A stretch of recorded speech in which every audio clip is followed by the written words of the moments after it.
नमस्ते दोस्तों, स्वागत है आपका स्पिरिचुअल साइंस टॉक्स पर। आज हम समझेंगे भगवत गीता के गहरे अर्थ को।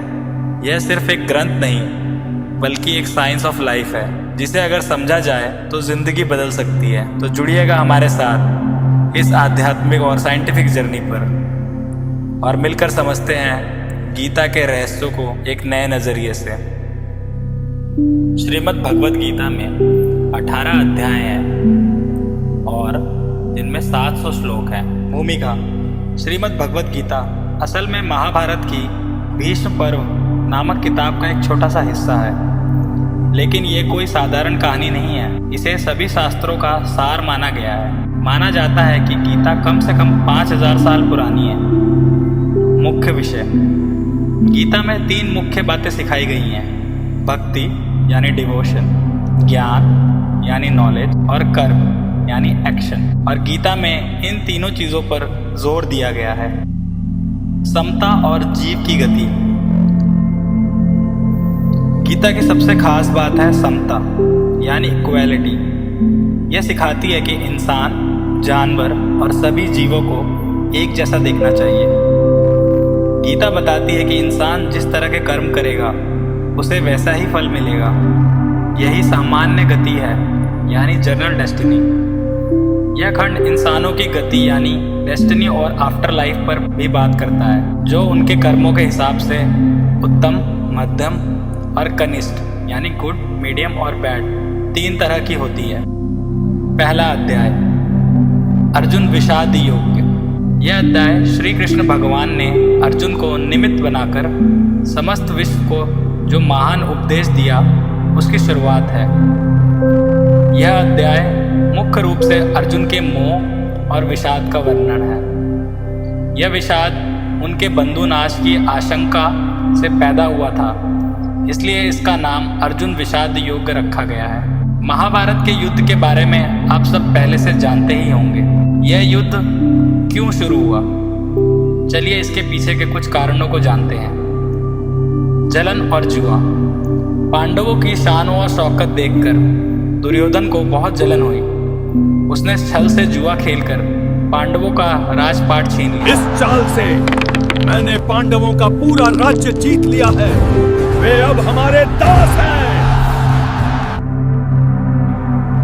शर्तें और इनकार: शर्त यह थी कि पांडव 12 साल वनवास और 1 साल अज्ञातवास में रहेंगे। 13 साल पूरे होने के बाद जब पांडवों ने अपना राज्य वापस मांगा तो दुर्योधन ने साफ इनकार कर दिया। उसने कहा कि वो सुई की नोक बराबर जमीन भी नहीं देगा। युद्ध का निश्चय: अपना हक पाने के लिए पांडवों ने धर्म समझकर युद्ध करने का फैसला किया। श्री कृष्ण की सेना और सारथी: 2 विकल्प। युद्ध से पहले दुर्योधन और अर्जुन दोनों द्वारिका में श्री कृष्ण के पास मदद मांगने पहुंचे। श्री कृष्ण ने उन्हें 2 विकल्प दिए। पहला, उनकी शक्तिशाली सेना, नारायणी सेना। दूसरा, वो स्वयं, लेकिन बिना हथियार उठाए और बिना युद्ध किए। मेरे पास 2 विकल्प हैं, मेरी नारायणी सेना या मैं अकेला शस्त्रहीन। मुझे सेना चाहिए। अर्जुन का चुनाव: अर्जुन ने सेना को छोड़कर अकेले श्री कृष्ण को मांगा। अर्जुन ने कहा कि भगवान अकेले ही सब कुछ खत्म करने की ताकत रखते हैं, तो उन्हें सेना की क्या जरूरत है। श्री कृष्ण बने सारथी। तब भगवान श्री कृष्ण ने अर्जुन के रथ चलाने का काम स्वीकार किया और इस तरह वो अर्जुन के सारथी बन गए। धृतराष्ट्र और संजय: दिव्य दृष्टि: जब युद्ध की तैयारी पूरी हो गई तो महर्षि वेदव्यास जी धृतराष्ट्र, जो कौरवों के पिता थे, जो नेत्रहीन थे, उनके पास आए। उन्होंने कहा कि वो धृतराष्ट्र को युद्ध देखने के लिए दिव्य दृष्टि दे सकते हैं। सुनने का फैसला: धृतराष्ट्र ने कहा कि वह अपने परिवार का यह भयानक विनाश अपनी आंखों से देखना नहीं चाहते, पर वो सारी घटना सुनना चाहते हैं। संजय का वरदान: तब वेदव्यास जी ने धृतराष्ट्र के सलाहकार संजय को यह दिव्य शक्ति दी कि वो वहां बैठे बैठे ही युद्ध के मैदान का हर हाल देखें, सुन और जान सके। गीता की शुरुआत। जब भीष्म पितामह युद्ध में गिरा दिए गए तब धृतराष्ट्र ने संजय से युद्ध की पूरी कहानी विस्तार में सुनाने को कहा। श्रीमद् भगवद गीता का पहला अध्याय यहीं से शुरू होता है, जहां धृतराष्ट्र संजय से सवाल पूछते हैं। धृतराष्ट्र का प्रश्न। धृतराष्ट्र उवाच, हे संजय, धर्म भूमि कुरुक्षेत्र में एकत्रित युद्ध की इच्छा वाले मेरे और पांडु के पुत्रों ने क्या किया? वह अपने सेवक संजय से युद्ध के बारे में पूछ रहा है कि दोनों पक्षों ने क्या किया। अब इसका दूसरा अर्थ देखते हैं। धृतराष्ट्र मनुष्य के अज्ञान को कहते हैं, संजय मनुष्य के संयम को कहते हैं। पांडु का अर्थ है पुण्य।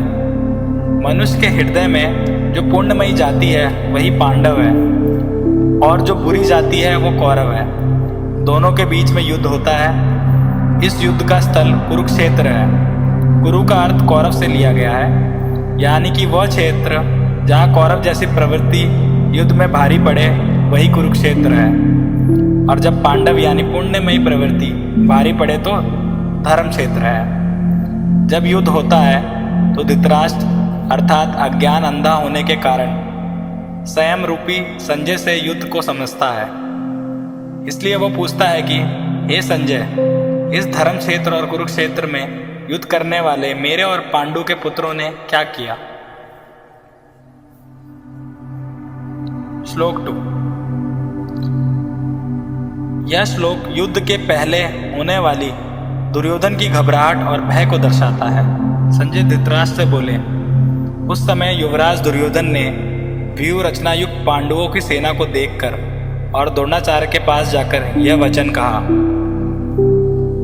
इस श्लोक का अर्थ यह है कि धृतराष्ट्र के यह पूछने पर कि युद्ध भूमि में क्या हुआ, संजय अब हाल बताना शुरू करते हैं। वो कहते हैं कि जैसे ही युवराज दुर्योधन ने पांडवों की सेना को युद्ध के लिए एक खास तरह से सजाए देखा, वह चिंतित हुआ और तुरंत अपने गुरु द्रोणाचार्य के पास जाकर बात करने लगा। श्लोक 3। हे आचार्य, आपके बुद्धिमान शिष्य द्रुपद पुत्र धृष्टद्युम्न द्वारा व्यूहकार खड़ी की गई पांडु पुत्रों की इस भारी सेना को देखिए। इस श्लोक में दुर्योधन द्रोणाचार्य को संबोधित करते हुए पांडव सेना की शक्ति की ओर इशारा करता है। वह जानबूझकर द्रोणाचार्य को याद दिलाता है कि इस विशाल सेना को किसी और ने नहीं बल्कि उन्हीं के शिष्य धृष्टद्युम्न ने इतनी कुशलता से जमाया है। धृष्टद्युम्न जो द्रोणाचार्य का शत्रु द्रुपद का पुत्र था, उसे बुद्धिमान शिष्य कहकर दुर्योधन द्रोणाचार्य पर ताना भी मारता है और यह जाहिर करता है कि पांडवों की तैयारी कितनी मजबूत है। श्लोक 4, 5 और 6। यह श्लोक राजा दुर्योधन के वचन का हिस्सा है, जो वह अपने गुरु द्रोणाचार्य से पांडव सेना में मौजूद मुख्य वीरों के नाम गिनवाते हुए कहता है। श्लोक 4। इस सेना में भीम तथा अर्जुन के समान युद्ध करने वाले अनेक वीर धनुर्धर हैं, यथा महारथी युधान, विराट तथा द्रुपद। श्लोक 5। इनके साथ ही धृष्टकेतु, चेकितान, काशीराज, पुरुजित, कुंतुभोज तथा चैप्य जैसे महाशक्तिशाली योद्धा भी हैं। श्लोक 6। पराक्रमी युधामन्यु, अत्यंत शक्तिशाली उत्तमौजा, सुभद्रा का पुत्र तथा द्रौपदी के पुत्र, ये सभी महारथी हैं। इन तीनों श्लोकों में दुर्योधन अपनी सेना के गुरु द्रोणाचार्य को पांडव पक्ष के महारथी योद्धाओं की पूरी सूची देता है। वह यह सूची इसलिए बताता है ताकि द्रोणाचार्य को यह एहसास हो जाए कि पांडवों की सेना कितनी मजबूत है और इन्हें हल्के में नहीं लेना चाहिए। वह उन वीरों को गिनवाता है जो अकेले ही युद्ध में भीम और अर्जुन के बराबर की ताकत रखते हैं, जैसे सात्विक। वह खास तौर पर सुभद्रा पुत्र अभिमन्यु और द्रौपदी के पुत्रों का नाम लेता है, यह दर्शाते हुए कि यहाँ सारे ही प्रमुख योद्धा जमा हैं। इन सभी को महारथी कहकर दुर्योधन अपनी चिंता जाहिर करता है कि पांडवों की सेना को हराना मुश्किल होगा। श्लोक 7। हे ब्राह्मण श्रेष्ठ, हमारे पक्ष के उन प्रधान सेनापतियों के विषय में भी सुनो जो नेतृत्व करने के लिए विशेष रूप से योग्य हैं। अब मैं तुम्हें उनका वर्णन सुनाता हूँ। इस श्लोक में दुर्योधन द्रोणाचार्य को सम्मान देते हुए उन्हें बताता है कि अब वो अपनी सेना के विशिष्ट योद्धाओं के नाम बताएगा। वह यह नाम इसलिए बताना चाहता है ताकि गुरु द्रोण को यह पता चले कि उसकी सेना में कौन कौन से बड़े सेनापति हैं। यह दरअसल अपनी सेना का मनोबल बढ़ाने और द्रोणाचार्य का ध्यान अपनी तरफ खींचने का एक तरीका है। श्लोक 8।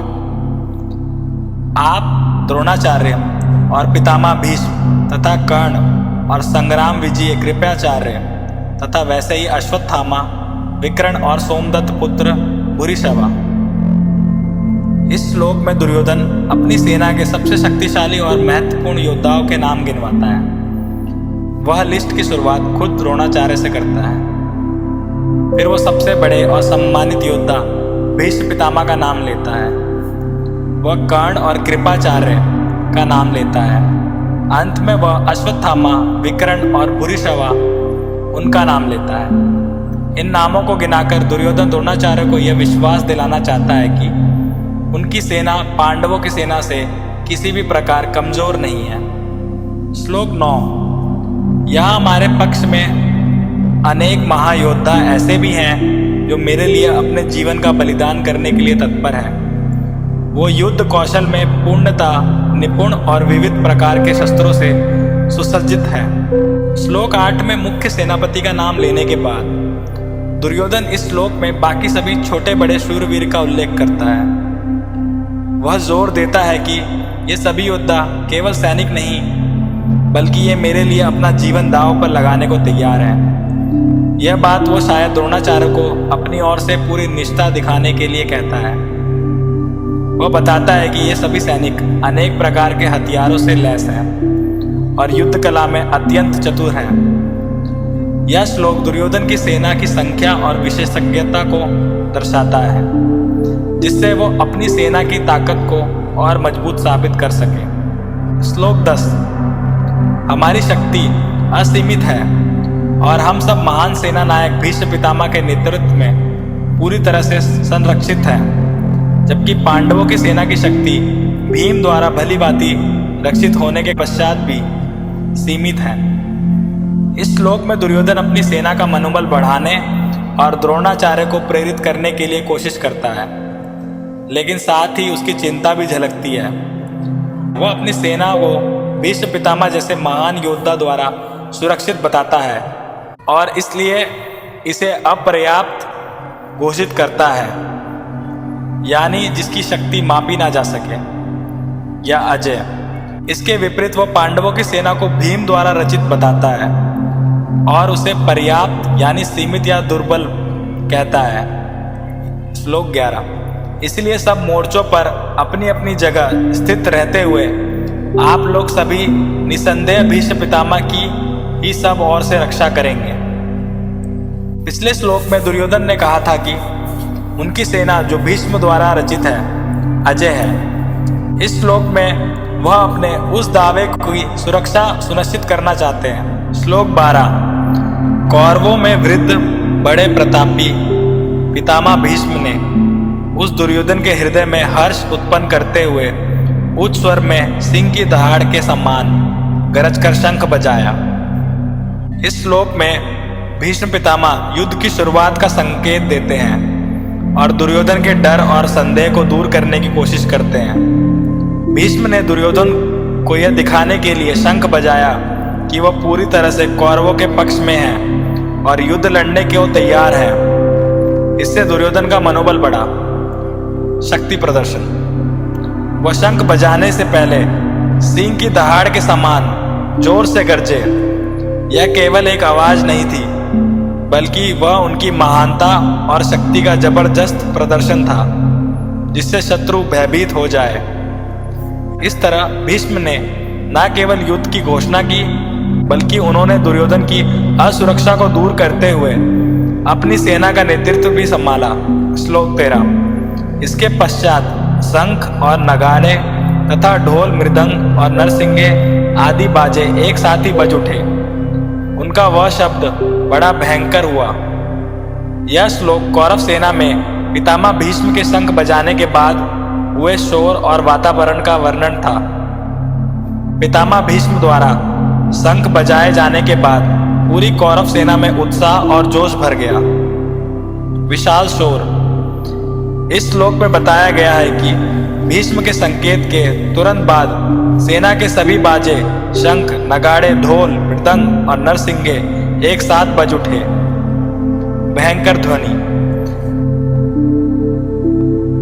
इस सामूहिक ध्वनि को तुमुल या भयंकर कहा गया है। यह शोर न केवल युद्ध की शुरुआत की घोषणा थी, बल्कि यह पांडव पक्ष पर दबाव बनाने और अपनी सेना की संख्या और ताकत दिखाने का एक तरीका था।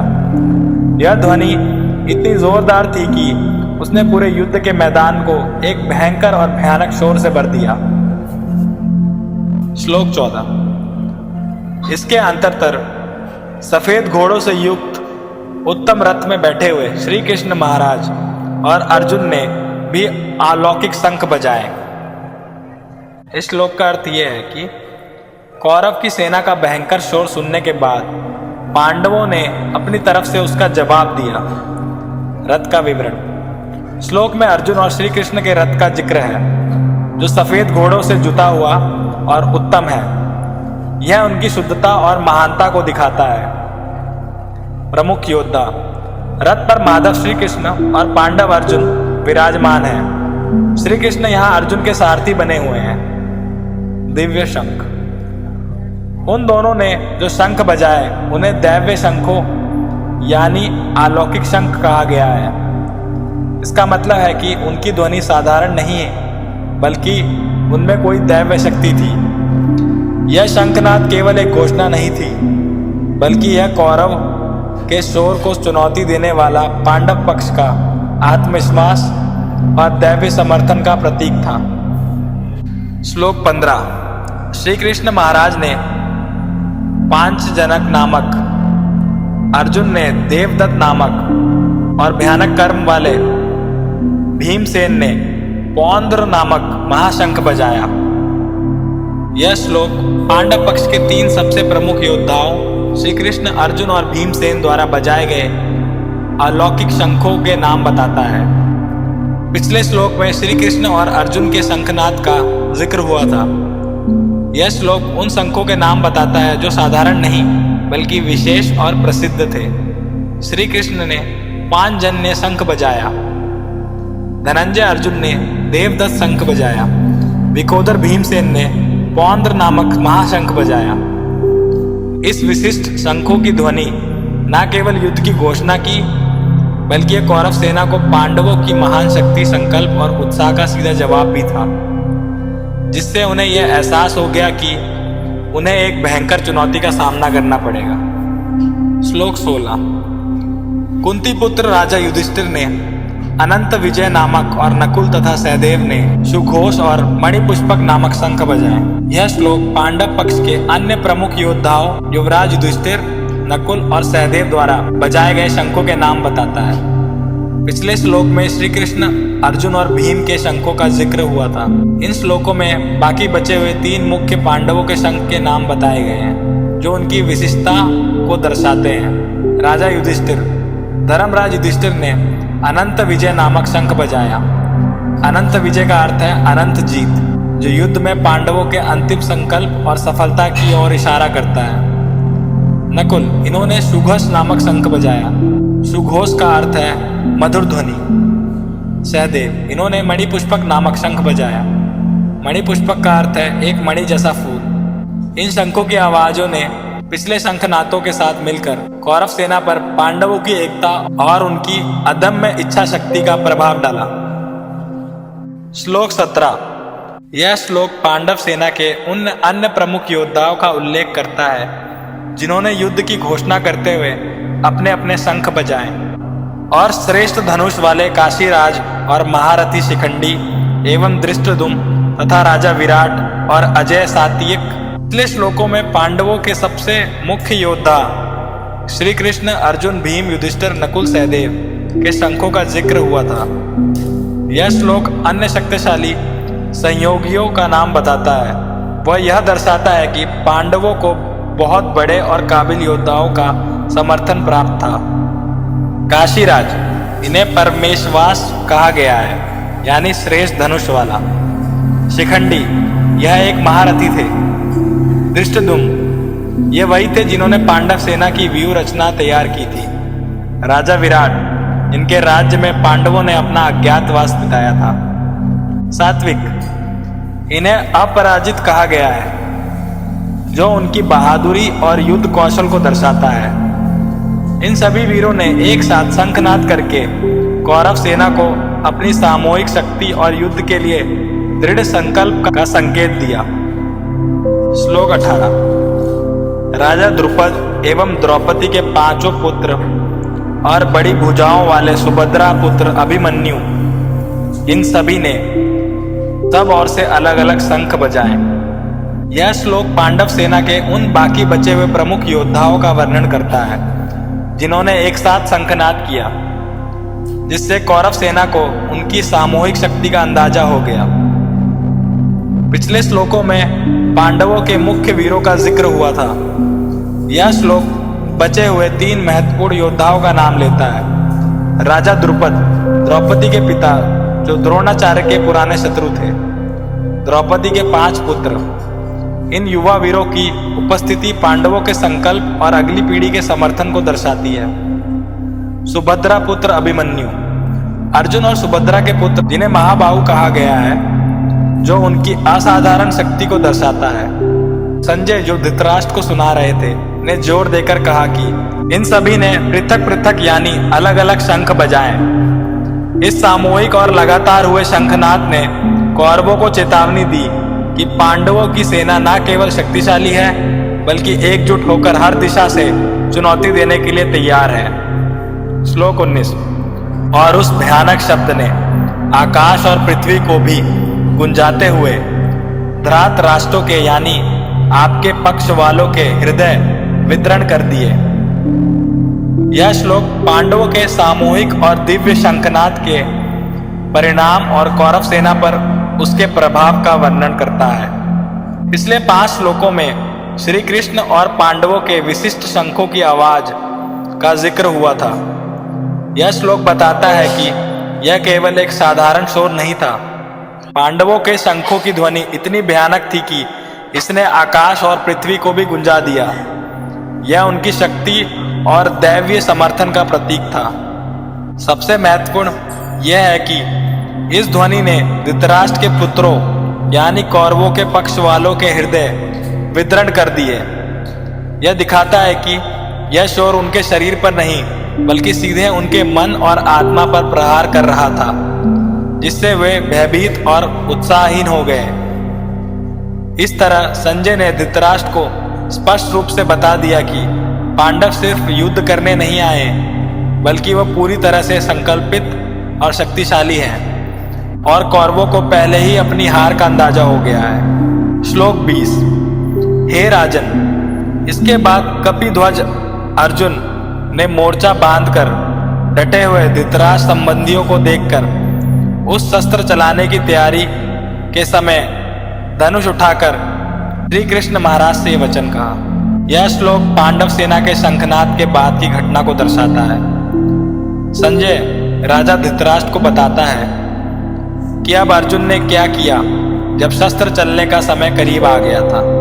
यह श्लोक अर्जुन के कार्य और उसकी मानसिक स्थिति में आने वाले बदलाव को चिन्हित करता है। कपिध्वज, अर्जुन को कपिध्वज, जिसके रथ के ध्वज पर हनुमान जी का चिन्ह है, कहा गया है।